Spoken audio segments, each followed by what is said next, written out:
Grand plan ایک فرضی قیاس. نئی حکومت نظام یا فرد کے بارے میں یہ جاننا کہ وہ مستقبل میں کیا کرنے والا ہے ایک قدرتی سوال ہے، مگر موجودہ حکومت اور نظام نے کبھی اپنے مستقبل کے ارادوں کے بارے میں کچھ نہیں بتایا. ایک ونڈر بوائے کی ضرورت کو محسوس کیا جاتا ہے. گرینڈ پلان ہے جس کے اندر کوشش یہ ہے کہ کسی طرح کوئی ونڈر بوائے آئے، کوئی پرائم منسٹر ہو شاید، یا وہ آ کے چیزوں کو جو ہے وہ ٹھیک کرے اور زیادہ تیزی سے ٹھیک کرے، جس کے اوپر کوئی سیاسی دباؤ نہ ہو. پاکستان تحریک انصاف کا آج ایک ٹیسٹ کیس ہے. وہ میں کیوں کہہ رہا تھا، اور اس کی ریزن یہ ہے کہ یہ جو 3 روزہ دورہ تھا سہیل آفریدی صاحب کا لاہور کا، اس کے اندر وہ یہ کہتے ہیں کہ جناب بڑا سکسیسفل ہمارا یہ دورہ تھا.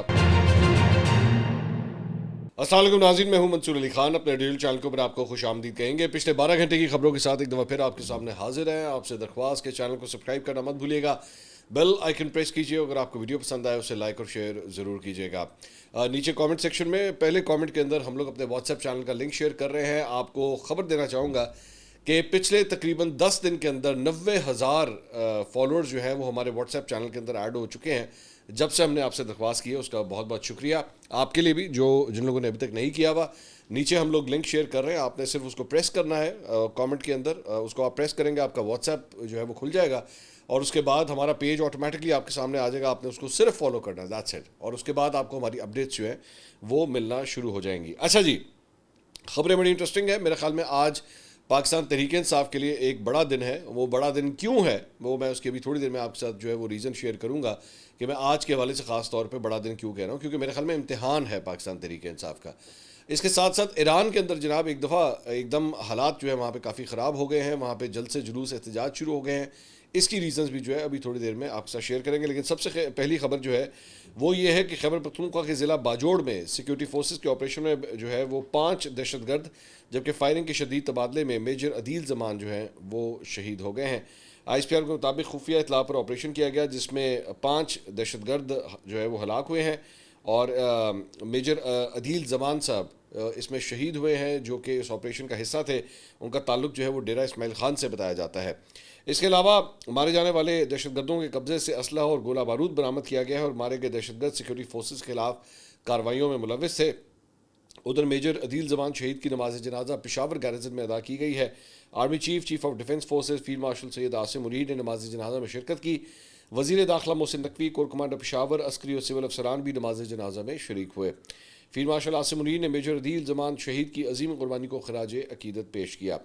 اس کے علاوہ راولپنڈی میں جناب دفعہ 144 کے نفاذ میں 1 جنوری تک توسیع کر دی گئی ہے. عوامی اجتماعات، دھرنوں، سیاسی جلسے، ریلیوں کے اوپر جو ہے وہ مکمل پابندی عائد کر دی گئی ہے. ڈپٹی کمشنر آفس کی جانب سے جاری نوٹیفکیشن کے مطابق ڈسٹرکٹ راولپنڈی میں دفعہ 144 25 دسمبر سے نافذ تھی. ڈسٹرکٹ انٹیلیجنس کمیٹی کی سفارش پر ڈپٹی کمشنر حسن وقار چیمہ نے دفعہ 144 کے نفاذ میں 1 جنوری تک توسیع کر دی ہے، جس کا مقصد ضلع بھر میں امن و امان قائم رکھنا اور کسی بھی ہنگامہ آرائی کو روکنے کا پیشگی اقدام ہے. 1 جنوری کو امن و امان کی صورتحال کو دیکھتے ہوئے مزید توسیع یا دفعہ 144 کے خاتمے کا جو ہے وہ فیصلہ کیا جائے گا. اس کے علاوہ جو میں شروع میں آپ سے بات کر رہا تھا کہ پاکستان تحریک انصاف کا آج ایک ٹیسٹ کیس ہے، وہ میں کیوں کہہ رہا تھا، اور اس کی ریزن یہ ہے کہ یہ جو 3 روزہ دورہ تھا سہیل آفریدی صاحب کا لاہور کا، جس کے اندر وہ یہ کہتے ہیں کہ جناب بڑا سکسیسفل ہمارا یہ دورہ تھا. As a matter of fact Shafiullah Jan صاحب جو خیبر پختونخوا حکومت کے ترجمان ہے، وہ کل رات کو میرے شو میں آئے ہوئے تھے. ان سے میں نے یہ سوال کیا. انہوں نے کہا جی 3 دن کا دورہ جو ہے وہ لاہور کا مکمل ہوا، ہم اپنے مقاصد حاصل کرنے میں کامیاب ہوئے ہیں، اور دورہ لاہور میں ہم نے توقع سے زیادہ اپنے مقاصد جو ہے وہ حاصل کیے ہیں. لاہور میں ہمیں جان بوجھ کر سرکاری طور پر ہینڈل کیا گیا. اس دورے کو جان بوجھ کر خراب کرنے کی کوشش کی گئی. ہمارے کارکنوں کو ہمارے پاس آنے سے روکا گیا. مرزا مزار اقبال کو لوگوں سے خالی کروایا گیا. فوڈ اسٹریٹ کو بند کیا گیا. ہمارے 80 لوگوں پر FIR درج کی گئی. 1100 لوگوں کو گرفتار کیا گیا. سیکیورٹی کے بہانے ہماری موومنٹ روکی جاتی تھی. ہم نے خوف کے بت توڑ دیے ہیں. اور اس کے ساتھ ساتھ شفیع جان صاحب نے جو کامنٹ کیا تھا محسن نقوی صاحب کے حوالے سے، جب وہ چکری انٹرچینج کے اوپر موجود تھے، جو کہ کافی وائرل ہوا تھا، کئی لوگوں نے ان کے اوپر تنقید کی تھی، تو میں نے بالکل شو کے آخر میں جا کے ان سے ریکویسٹ کی. میں نے کہا جی میرا خیال میں یہ الفاظ اگر آپ واپس لے لیں تو بہتر ہوگا. انہوں نے کہا جی میں بالکل، اگر کسی کی دل آزاری ہوئی ہے تو میں اپنے الفاظ جو ہے میں واپس لیتا ہوں اور میں اس کے اوپر معذرت کرتا ہوں. تو یہ ایک اچھی بات تھی جس پہ انہوں نے اپنے الفاظ جو ہے وہ کم سے کم واپس لے لیے. اس کے ساتھ ساتھ اب جو میں آپ سے کہہ رہا تھا کہ آج بڑا دن کیوں ہے. اب دیکھیے بڑا دن اس لیے ہے کیونکہ جب آپ ایک جگہ یہ کلیم کر رہے ہیں کہ آپ کا جو دورہ تھا لاہور کا وہ بڑا کامیاب ہوا ہے، تو پھر اس کا مطلب ہے کہ اب اس کے بعد پہلی دفعہ عمران خان صاحب سے ملاقات کا دن آیا ہے، یعنی کہ منگل کا دن. اور اب تو اگر آپ نے اتنی جو ہے وہ ایجیٹیشن اپنی موومنٹ جو ہے وہ سٹارٹ کر دی ہے اور لوگ اب اتنے تھرلڈ ہو گئے ہیں کہ انہوں نے سہیل آفریدی صاحب سے ملاقات کر لی ہے اور ایک نیا جوش و جذبہ آ گیا ہے، تو پھر آج جب اڈیالہ جیل کے باہر پاکستان تحریک انصاف کے رہنما جب وہاں پہ جائیں گے، ان کے نام بھی یہ سامنے آ گئے ہیں، بیرسٹر گوہر علی خان، سلمان اکرم راجہ، احمد الدین گرایا، طاہر سلطان، محمد مدثر، ملک شجاعت، ان کے نام جو ہیں وہ شامل کیے گئے ہیں، تو اس کا مطلب ہے کہ پھر اب تو جم غفیر آئے گا آج اڈیالہ جیل کے باہر نا، پھر آج تو یہ ٹیسٹ کیس ہے آپ کا کہ اڈیالہ کا مطلب ہے پنڈی، پنڈی کا مطلب ہے پنجاب، تو پھر اس کا مطلب ہے کہ اس مرتبہ تو بہت لوگ آئیں گے، اس مرتبہ تو کم از کم 5-10 ہزار بندہ تو کھڑا ہوگا پاکستان تحریک انصاف کے ساتھ نا۔ اب یہ نہ ہو کہ وہاں پہ اپنے یوٹیوبروں کی جو ایک وہ پلٹون ہے وہ ساری کی ساری وہاں پہ کھڑی ہو، لوگوں کو پھر آنا چاہیے، اور اگر وہ نہیں آتے، ابھی بھی نہیں آتے، تو پھر اس کا مطلب ہے کہ پھر آپ کا دورہ جو ہے جو اس کے مقاصد سے وہ کامیاب نہیں ہو سکے ہیں، یہ ہے حقیقت۔ سو اس لیے میرے خیال میں آج پاکستان تحریک انصاف کا یہ ٹیسٹ کیس ہوگا، ذرا پتہ لگے کتنے لوگ آتے ہیں، اور اس کے ساتھ ساتھ ان کی بہنوں کی جانب سے کیا کوئی دھرنا دیا جاتا ہے یا نہیں دیا جاتا، اور کیا انتظامیہ جو ہے ایک دفعہ پھر یہاں پہ واٹر کینن کا استعمال کرے گی، طاقت کا استعمال کرے گی، اور کیا کسی بڑے احتجاج کو جو ہے وہ روکے گی۔ ساتھ ہی ساتھ یہ دیکھیے گا یہاں پہ پاکستان تحریک انصاف آفیشیل کی جانب سے بھی ٹویٹ کیا گیا ہے کہ آج پاکستانی ہائی کمیشن کے باہر بھی جو ہے وہ دھرنا دیا جائے گا، اور یہ پہلے ہی وہ لوگ اعلان کر چکے تھے کہ جی جب تک عمران خان صاحب کی بہنوں کی ملاقات جو ہے وہ نہیں کروا دی جاتی تب تک ہم بھی جو ہے وہ یہاں پہ احتجاج کیا کریں گے، ہر اس دن جس دن ملاقات کا دن ہوتا ہے، یعنی کہ منگل اور جمعرات کو۔ تو جب یہاں پہ ملاقات کا ٹائم چل رہا ہوگا تو وہاں پہ یو کے اندر جو ہے وہ دھرنا دیا جائے گا، احتجاج کیا جائے گا، سٹ ان پروٹیسٹ جو ہے وہ پی ٹی آئی کی جانب سے کیا جائے گا، اور اس کے اندر انہوں نے کہا ہے کہ جی یہ عمران خان صاحب کی فیملی کے ساتھ اور شہزاد اکبر صاحب جو پی ٹی آئی کے رہنما ہیں ان کے اوپر جو تشدد کیا گیا تھا اس کے خلاف احتجاج کرتے ہوئے جو ہے وہ یہ سب کچھ ہوگا۔ اب ایک بات ذہن میں رکھیے گا کہ even P T I you کے بھی جو ہے وہ تھوڑی کنٹروورسی میں پھنس گئی تھی، اس کی وجہ یہ تھی کہ بریڈفرڈ کے اندر بیسکلی جو احتجاج کیا جا رہا تھا وہاں پہ ایک خاتون نے کھڑے ہو کے فیلڈ مارشل عاصم منیر کے حوالے سے جو ہے وہ اس قسم کی باتیں کر دی کہ جناب یہ گاڑی کے نیچے آ جائیں گے اور دیکھیے گا یہ ہوگا وہ ہوگا، معاملہ کافی زیادہ گرم ہو گیا تھا، اور اس کے بعد یو کے ہائی کمیشن جو ہے، برٹش ہائی کمیشن، اس تک جو ہے وہ پاکستان نے اس پہ احتجاج کیا تھا، ڈیمارچ کیا گیا ایکچولی وہاں پہ جو ایکٹنگ ہائی کمشنر تھے، تو پاکستان نے بڑا سویر رد عمل جو ہے اس کے اوپر دیا۔ اس کے بعد پاکستان تحریک انصاف کے آفیشیل اکاؤنٹس پہ جہاں جہاں پہ وہ تقریر جو ہے وہ ٹویٹ ہوئی تھی وہ اس کو وہاں سے پھر ڈیلیٹ کر دیا گیا، اور انہوں نے کہا کہ جناب ہم لوگ جو ہیں وہ اسے ڈیلیٹ کر رہے ہیں۔ ظاہری بات ہے ان کو آئیڈیا ہو گیا تھا کہ اس کی لیگل پکڑ جو ہے وہ بہت پیڑی ہے، تو ایسا نہ ہو کہ ہمارے لیے کوئی پرابلم ہو جائے، یا اس خاتون نے پھر درخواست کی ہوگی کہ جی میرے لیے نہ کوئی پرابلم ہو جائے تو اس کو ڈیلیٹ ہی کر دیں۔ اب سوال یہ ہے کہ جب آج ہائی کمیشن کے باہر جب کھڑے ہوں گے تو میرے خیال میں وہ احتیاط کریں گے کہ مائک کس کے ہاتھ میں پکڑانا ہے، کوئی ایویں الاپ شلاپ ہی نہ بول دے نا، اس چیز کا بھی انہوں نے دھیان رکھنا ہے۔ شیخ وقاص اکرم صاحب نے ٹویٹ کیا، انہوں نے کہا جی اسلام آباد لوکل گورنمنٹ الیکشنز کے حوالے سے 27 دسمبر کو امیدواروں کی نامزدگی کے لیے پارلیمانی بورڈ کی تشکیل کا نوٹیفیکیشن جو ہے وہ واپس لے لیا گیا ہے۔ تو جو نوٹیفیکیشن کیا گیا تھا کہ جی بلدیاتی الیکشنز کے لیے جو ہے وہ کس کس کو ٹکٹ دینے ہیں، وہ بورڈ جو ہے اس کو فی الحال تحلیل کر دیا گیا ہے۔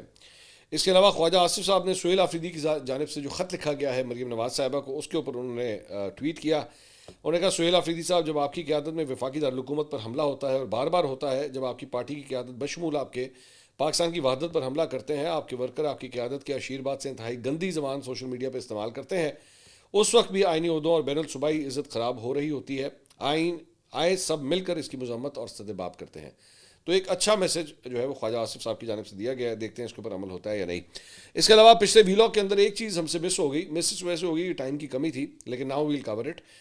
سہیل وڑائچ صاحب نے کل ایک بڑا انٹرسٹنگ کالم لکھا ہے، اور سہیل وڑائچ صاحب ایک ایسے جرنلسٹ ہیں جن کے پاس خبر بھی ہوتی ہے، صرف یہ نہیں ہوتا کہ وہ صرف تجزیہ دے رہے ہوتے ہیں، ان کے پاس خبر بھی ہوتی ہے۔ تو اس کا عنوان ہے جی گرینڈ پلان ایک فرضی قیاس۔ آگے لکھتے ہیں، نئی حکومت نظام یا فرد کے بارے میں یہ جاننا کہ وہ مستقبل میں کیا کرنے والا ہے ایک قدرتی سوال ہے، مگر موجودہ حکومت اور نظام نے کبھی اپنے مستقبل کے ارادوں کے بارے میں کچھ نہیں بتایا، چنانچہ یہ ایک فرضی خاکہ ہے جو سراسر قیاس پر مبنی ہے۔ فیلڈ مارشل ایوب خان کی ڈائریوں سے جو اب شائع ہو چکی ہے صاف پتہ چلتا ہے کہ انہوں نے پہلے سے مستقبل میں کیے جانے والے اقدامات طے کر رکھے تھے، جو بھی حکومت آتی ہے وہ بتائے نہ بتائے اس کے پیش نظر ایک پلان ہوتا ہے۔ موجودہ نظام اور حکومت کی گرینڈ پلان کا کسی کو علم نہیں، کیونکہ نہ کبھی اس بارے میں کوئی اعلان ہوا اور نہ ہی نظام اس بات پر یقین رکھتا ہے کہ اعلان کرنا ضروری ہے۔ موجودہ حکومت اور نظام کے گرینڈ پلان کا ترہ امتیاز یہ ہے کہ اسے خاموشی ہے زباں میری پر یقین ہے، یہ اقوال پر کم اور اعمال پر زیادہ یقین رکھتے ہیں۔ موجودہ نظام کے گرینڈ پلان پر افواہوں کا بازار گرم ہے. کہیں نئی شیروانیاں سلوانے کی چمگوئیاں ہیں تو کہیں مارچ اپریل کی سرگوشی ہے. میرے خیال میں یہ سب جھوٹ ہے. وزیر اعظم شہباز شریف کامیاب وزیر اعظم ہے. مقتدر اور ان کا ورکنگ ریلیشن انتہائی شاندار ہے. مقتدر کے پاس تحریک انصاف سے جاری کشمکش میں شہباز شریف سے اچھی اور بہتر شاید کوئی چوائس نہیں، اس لیے تبدیلی کی کوئی بھی منطقی دلیل نہیں ہے. موجودہ سیاسی حکومت پر ناقدین اس اعتراض میں حقیقت ہے یہ کہ یہ کوئی سیاسی بیانیہ بنانے اور اسے مقبول کرنے میں ناکام رہے ہیں، اور اس حکومت کے حامی بھی اس کو ڈلیوری سے مطمئن نہیں. اسی عدم اطمینان سے گرینڈ پلان کی کہانی جنم لیتی ہے جو ظاہر ہے قیاس پر مبنی ہے اور جس کا کوئی مادی ثبوت نہیں، مگر اندازہ کہتا ہے کہ گرینڈ پلان میں ایک ونڈر بوائے کی ضرورت کو محسوس کیا جاتا ہے. شہباز شریف سونا ہے مگر اب سونے نہیں ہیرے کی ضرورت آن پڑی ہے، کیونکہ برسوں کے تساہل کو ہیرے جیسے ونڈر بوائے کو ہی ختم کر سکتا ہے. خواہش چاہے پوری ہو یا نہ ہو اس پر کوئی قید نہیں، اس لیے یہ خواہش تو کہیں نہ کہیں موجود ہے کہ وفاقی کابینہ کے ارکان بنگلہ دیش کی طرح پی ایچ ڈی ہوں، اپنے اپنے شعبوں پر اتھارٹی رکھتے ہوں، اور ان سب کے لیے شرط بھی ہو کہ انہوں نے پی ایچ ڈی دنیا کی کسی مستند یونیورسٹی سے کر رکھی ہو. میری عقل اور منطق ان فرضی قیاس ساریوں سے مطمئن نہیں، اور پھر اس گرینڈ پلان کے مفروضے میں سب سے بڑی رکاوٹ تو یہ ہے کہ نظام کی کشتی اگر سیاسی بوجھ اتار کر ہلکا ہونا چاہتی ہے کہ سبک رفتاری سے چل سکے، تو سوال یہ ہے کہ سیاسی سامان کس اسٹیشن پر اتارے، اور کیا یہ سامان کشتی سے اترنے کے بعد کسی مخالف کشتی میں سوار تو نہیں ہو جائے گا. قیاس آرا کا خیال ہے کہ گرینڈ پلان کو تقویت قومی حکومت کے آئیڈیا سے ملے گی، ایسی قومی حکومت جس میں سب سیاسی جماعتیں ہوں. موجودہ سیاسی اتحاد تو ہوں گے، اگر عمران خان دباؤ یا دلیل سے مان گئے تو فبیہا، اگر نہ مانے تب بھی ان کی جماعت کا ایک مؤثر جتھا اس قومی حکومت کا حصہ ہوگا. افواہ سازوں سے پوچھا کہ ملک میں ایک پارلیمان ہے، کابینہ ہے، پوری حکومت ہے، ان کی موجودگی میں گرینڈ پلان پر عمل کیسے ہوگا؟ افواہ ساز کے پاس کوئی معقول دلیل تو نہ تھی، مگر اس کا گڑا گھڑایا جواب یہ تھا کہ یہی پارلیمان چلتی رہے گی، تبدیلیاں کسی بھی الیکشن کے بغیر ہوں گی، اور پیدل چلتا ہوا یہ نظام گرینڈ پلان کے بعد دوڑنے لگے گا. نظام ایک صوبے میں کرپشن پر ذہنی اضطراب کا شکار ہے تو دوسری طرف دوسرے صوبے میں ثمرات زمینی سطح پر نہ پہنچنے پر شاکی ہے. تیسرا صوبہ اضافی ہے، وہ ویسے ہی نظام کی آنکھ میں کھٹک رہا ہے. اب نظام اور موجودہ سیاست کا تعلق اگر اتنا ہی غیر ہموار ہے تو لوگ گرینڈ پلان کی افواہیں تو اڑائیں گے. یہ افواہیں جتنی بھی جھوٹی ہوں، یہ تو طے ہے کہ ریاست حکومت سے مطمئن نہیں تو زیادہ غیر مطمئن بھی نہیں ہے. دلچسپ بات یہ ہے کہ حالیہ دنوں میں بہت سے انتخابی گھوڑے جن کے وراثتی حلقے موجود ہیں وہ بھی توقع کر رہے ہیں کہ کچھ نیا ہوگا تو وہ اگلا بڑا سیاسی فیصلہ کریں گے. ان میں خاموش بیٹھنے والے، الیکشن ہارنے والے اور کئی ایک نونی اور پپلیے بھی شامل ہیں. ان سب کا خیال ہے کہ گرینڈ پلان تا دیر چلنے والا ہے، اس لیے اس نئے سیاسی ٹرک پر سواری میں باحفاظت لمبا سفر ان کی سیاسی عمر و قدر و منزلت بڑھائے گا. محفل میں موضوع کوئی بھی ہو، بات بالآخر سیاست پر جا پہنچتی ہے.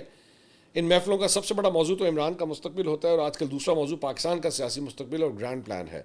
یہ آج کی خما فرسائی اس فرض قیاس پر ہے کہ جو گرینڈ پلان کے گرد گھومتا ہے یہ ہوگا یا نہیں، یہ ہے یا نہیں، مجھے کچھ علم نہیں. تو یہ سہیل بڑائچ صاحب نے لکھا ہے. اب اس میں جو کم از کم میں سمجھ سکا ہوں یا جو آپ نے ساری گفتگو سنی ہے اس میں وہ یہ کہہ رہے ہیں کہ شاید کوئی گرینڈ پلان ہے جس کے اندر کوشش یہ ہے کہ کسی طرح کوئی ونڈر بوائے آئے، کوئی پرائم منسٹر ہو شاید، یا وہ آ کے چیزوں کو جو ہے وہ ٹھیک کرے اور زیادہ تیزی سے ٹھیک کرے، جس کے اوپر کوئی سیاسی دباؤ نہ ہو، کوئی اسے پریشانی نہ ہو، اور وہ آ کے چیزوں کو ٹھیک کرے. لیکن اور اس کے بعد اس کو جو ایک جماعت بنا کے دی جائے، قومی حکومت بنا کے دی جائے، اس کے اندر تمام جماعتیں ہوں، اس میں نون لیگ بھی ہو، پیپلز پارٹی بھی ہو، پی ٹی آئی بھی ہو، سارے اس کے اندر شامل ہوں تاکہ اس کو اپنا آرام سے کام کرنے دیا جائے، اس کو کسی قسم کی کوئی پرابلم نہ ہو. 2-4 ایشوز ہیں، اور 2-4 ایشوز یہ ہیں کہ اس سے پہلے میں ایکچولی آج سے ہفتہ 10 دن پہلے کہیں پہ بیٹھا ہوا تھا تو یہ ڈسکشن جو ہے وہاں پہ ہو رہی تھی کہ اگر اس قسم کی کوئی اٹیمپٹ ہوتی ہے یا کوئی چیز اگر ڈیولپ کی جاتی ہے تو اس میں سب سے بڑی پرابلم یہ ہے کہ وہاں پر اس سے پہلے پاکستان تحریک انصاف سے جن لوگوں کو توڑا گیا اور توڑ کے ان سے پریس کانفرنسیں کروائی گئیں، اور ان پریس کانفرنسوں کے بعد ان کو آپ نے وہ استحکام پاکستان پارٹی علیم خان والی اور وہ جہانگیر ترین والی جو پارٹی تھی ادھر ایڈجسٹ کیا، یا آزاد حیثیت میں جو آپ لوگوں کے ساتھ مل گئے، ان کا فیوچر کیا رہا؟ ان کو مطلب کیا سپورٹ ملی؟ کچھ بھی نہیں. وہ در بدر کی ٹھوکریں کھا رہے ہیں. آئی پی پی کے اندر بھی آپ استحکام پاکستان پارٹی کے اندر اٹھا کے آپ دیکھ لیں، علیم خان اور اون چودھری کے علاوہ کس کو کوئی بہت بڑا فیور ملا؟ کچھ بھی نہیں. لوگ ایکچولی اپنی اس پیرنٹ پارٹی کو چھوڑنے کے لیے کیوں رضامند ہوں گے؟ ہاں یہ ہے کہ اس کا جو پہناوا ہے وہ پاکستان تحریک انصاف کا ہی رہے. اور اس کے اندر ہی کوئی ایڈجسٹمنٹ ہو جائے تو ہو جائے، ورنہ پاکستان تحریک انصاف میں سے نکال کے کوئی اور جماعت بنانا یا ان لوگوں کو کہنا جناب فلاں جماعت میں چلے جاؤ، یہ بڑا مشکل کام ہے، یہ اتنا آسان کام نہیں ہوگا۔ اس کے علاوہ جناب سابق D G I S I فیض حمید نے ملٹری کورٹ سے سنائی گئی اپنی سزا کے خلاف اپیل جو ہے وہ دائر کر دی ہے۔ میاں علی اشفاق جو رجب بٹ کے بھی وکیل ہیں، جو عمران ریاض خان کے بھی وکیل ہیں، جو جنرل فیض کے بھی وکیل ہیں، انہوں نے یہ اپیل دائر کرنے کی جو ہے وہ تصدیق کی ہے۔ انہوں نے مزید تفصیلات بتائے بغیر کہا کہ ہم نے فوجی عدالت کی طرف سے جنرل فیض کو سنائی کی سزا کے خلاف اپیل دائر کر دی ہے۔ Appeal registrar court of appeals A G branch chief of army staff کو جو ہے وہ جمع کروائی گئی ہے۔ اور پاکستان آرمی ایکٹ کے سیکشن 133B کے مطابق field general court marshal K فیصلے کے خلاف اپیل کرنے کے لیے فیض حمید کے پاس 40 دن کا وقت تھا۔ اپیل کا جائزہ سب سے پہلے کورٹ آف اپیلز کے ذریعے لیا جاتا ہے، جس کی سربراہی ایک میجر جنرل یا اس سے اوپر کا افسر کرتا ہے جو آرمی چیف کی جانب سے نامزد کیا جاتا ہے۔ اس کے بعد آرمی چیف کے پاس سزا کی توثیق، اس پر نظر ثانی یا اسے منسوخ کرنے کا اختیار ہوتا ہے۔ تو 11 دسمبر کو basically I S P R کی جانب سے اعلان کیا گیا تھا کہ جنرل فیض کو جو ہے وہ سزا سنا دی گئی ہے۔ اس کے علاوہ جناب ایک اور خبر جو ہے وہ آئی ہے روس سے، جہاں پہ روس نے یوکرین کے اوپر جو ہے وہ صدر ولادیمیر پیوٹن کی رہائش گاہ پر حملے کا الزام لگایا ہے یوکرین کے اوپر کہ جناب آپ کی جانب سے جو ہے وہ یہ کیا گیا ہے۔ روس نے الزام عائد کیا ہے کہ یوکرین نے نوگورد ریجن میں صدر پیوٹن کی رہائش گاہ کے اوپر حملہ کیا ہے، اور حملے کے وقت جو ہے وہ صدر پیوٹن رہائش گاہ کے اوپر موجود نہیں تھے۔ روسی جو وزیر خارجہ ہیں سرگئی لاروف، انہوں نے کہا ہے کہ یوکرین نے صدر پیوٹن کی رہائش گاہ کو نشانہ بنانے کی کوشش کی۔ یوکرین نے 28 اور 29 دسمبر کے درمیان رہائش گاہ پر 91 لانگ رینج ڈرونز جو ہیں وہ فائر کیے، اور روسی وزیر خارجہ سرگئی لاروف کا کہنا ہے کہ یوکرین کے فائر کیے گئے تمام 91 ڈرونز جو ہیں وہ مار گرائے گئے ہیں۔ یوکرین کا حملہ ریاستی دہشت گردی ہے، اور یوکرین کے ایسے غیر ذمہ دارانہ اقدامات کا جواب جو ہے وہ ضرور دیا جائے گا۔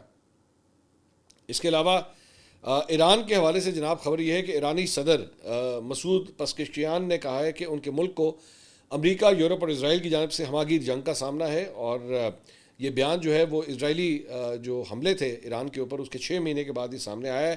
انہوں نے ویب سائٹ کے اوپر بیان میں کہا ہے کہ میرے خیال میں ہم امریکہ، اسرائیل اور یورپ کے مقابلے میں ایک ہمہ گیر جنگ میں ہیں۔ وہ نہیں چاہتے کہ ہمارا ملک اپنے پیروں پر کھڑا ہو۔ فرانس، برطانیہ اور جرمنی کی پہل پر اقوام متحدہ نے 28 ستمبر کو ایران کے جوہری پروگرام کی بنیاد پر اس وقت دوبارہ پابندیاں عائد کر دی تھیں جب مذاکرات کسی تصفیے تک پہنچنے میں ناکام رہے تھے۔ اس کے علاوہ ایران میں جناب کرنسی کی قدر میں کمی کے خلاف جو ہے وہ تہران میں مظاہرے شروع ہو گئے ہیں۔ اس وقت ایرانی کرنسی جو ہے وہ 1,44,000 تومن کا ایک امریکی ڈالر جو ہے وہ بنتا ہے، مطلب اس کا ریٹ جو ہے وہ اب اتنا ہو چکا ہے۔ تو تہران کے مختلف علاقوں میں پولیس نے مظاہرین کو منتشر کرنے کے لیے طاقت کا استعمال کیا ہے، اور سوشل میڈیا پر ایسی تصاویر سامنے آئی ہیں جن میں پولیس کو مظاہرین پر آنسو گیس فائر کرتے ہوئے جو ہے وہ دیکھا جا سکتا ہے۔ ایران میں سیکورٹی اداروں کے قریب سمجھے جانے والی خبر رسائی ایجنسی نے خبردار کیا ہے کہ حالیہ احتجاج کی لہر سیاسی رخ اختیار کر سکتی ہے۔ ان ایجنسیوں نے بعض مقامات سے احتجاجی مظاہروں کی رپورٹیں بھی جو ہیں وہ بھی شائع کی ہیں۔ اس کے علاوہ امریکی صدر ڈونلڈ ٹرمپ نے اسرائیلی وزیر اعظم بنجمن نیتنیاہو کے ساتھ جو ہے وہ گفتگو کی، مطلب میڈیا سے گفتگو کی، اور انہوں نے کہا ہے جی کہ ہمیں پتہ لگا ہے کہ ایران جو ہے دوبارہ اپنا نیوکلیئر آرسنل جو ہے اسے بلڈ اپ کر رہا ہے، اور انہوں نے کہا کہ ہم آپ کو جو ہے وہ وارن کر رہے ہیں کہ ہم آپ کو جو ہے نیست و نابود کر کے رکھ دیں گے، اور ہم نے یہ بھی سنا ہے کہ ایران جو ہے وہ کوئی ڈیل کرنا چاہتا ہے۔ اگر تو وہ ڈیل کرنا چاہتا ہے تو انہوں نے کہا یہ کافی عقل مندی ہے، یہ ڈیل جو ہے وہ پہلے بھی ہو سکتی تھی، لیکن اب جو ہے اس وقت تو نہیں کی، اور اسی وجہ سے ان کے اوپر جو ہے وہ ایک بہت بڑا حملہ ہوا۔ اس کے علاوہ جناب ایک بی جے پی کے لیڈر کا جو ہے وہ ایک بیان سامنے آیا جو بڑی کنٹروورسی کا شکار ہوا ہے، اور انہوں نے کہا کہ جناب انڈیا جو ہے اسے بنگلہ دیش کو سبق سکھانے کی ضرورت ہے۔ اب ان کے بنگلہ دیش سے بھی لڑائیاں جو ہے وہ شروع ہونے لگی ہیں، اور انہوں نے کہا کہ ان کو بالکل اسی طرح کا جو ہے وہ سبق سکھانے کی ضرورت ہے جس طرح اسرائیل نے غزہ کے اوپر حملے کر کے کیا ہے، اس کو تشبیہ دے رہا ہے کہ جی بھارت اس طرح کے حملے کرے بنگلہ دیش کے اوپر۔ اور انہوں نے کہا ہے کہ جی اس کے اندر جو ہے وہ بالکل آپریشن سندور جس طرح ہم نے پاکستان کے خلاف کیا تھا تو بنگلہ دیش کے خلاف بھی جو ہے وہ اس طرح کا ایکشن جو ہے وہ لینا چاہیے۔ اس کے علاوہ ایک فوٹیج جو ہے وہ سامنے آئی ہے، اشوک سوائن ایک پروفیسر ہیں، انڈین پروفیسر ہیں جو کہ انڈیا میں نہیں ہوتے، باہر ہوتے ہیں، انہوں نے ایک ویڈیو جو ہے وہ ٹویٹ کی ہے بنگلہ دیش سے، جہاں پہ ایک احتجاج جو ہے وہ وہاں پہ ہو رہا ہے، اور وہاں پہ ایک جگہ پہ جہاں پہ فلسطین کے لیے نعرے لگائے جا رہے ہیں وہیں پہ کشمیر کی آزادی کے لیے بھی نعرے لگائے جا رہے ہیں۔ تو انہوں نے کہا کہ اب کشمیر کی آزادی کے لیے صرف پاکستان نہیں بلکہ بنگلہ دیش کے اندر بھی جو ہے وہ احتجاج کے نعرے جو ہیں وہ اس طرح یہاں پہ لگتے ہیں۔ تو یہ جناب اب تک کی اپڈیٹس تھیں. اگلی ویڈیو میں آپ سے دوبارہ ملاقات ہوگی. اللہ حافظ.